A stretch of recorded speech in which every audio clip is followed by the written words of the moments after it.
Well, if it's happened to you, you know fire can happen anywhere.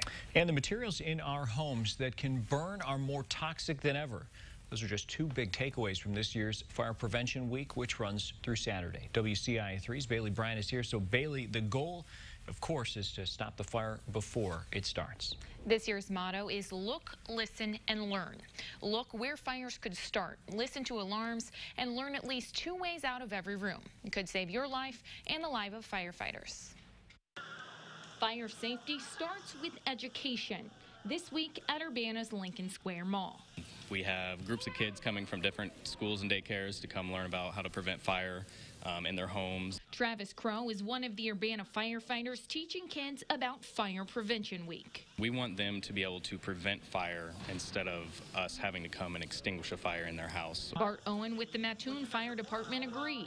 You know, some people say, well, you're going to prevent yourself out of a job. Well, we'd love to have that happen. Research shows homes burn faster and hotter than about 30 years ago. Then you had 17 minutes to escape. Now you only have 3 or 4. It's a lot of more petroleum-based substances, a lot more plastics, a lot more man-made materials, you might say. Those materials also increase firefighters' risk for cancer. That's why air packs are so important. Yes, that's what the firemen wear into a fire or into any environment that's not where you shouldn't be breathing the air. Mattoon Fire recently received a $200,000 grant for new air packs. That'll get us 30 new packs and 60 new bottles. The upgrade will keep them safer, but still they say it's best to be proactive rather than reactive. That's probably one of the biggest things you can do, whether you're renting a house, whether you're buying a house, whether you're in a house.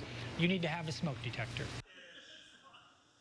Now, it's also very important to have a plan if you have a fire. Make sure you have a meeting place for your family and that your kids know their address and how to call 911. Paul?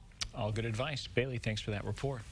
Fire Prevention Week dates back to the 1920s, if you can believe it. Woodrow Wilson named October 9th Fire Prevention Day. A couple of years later, he expanded it to Fire Prevention Week.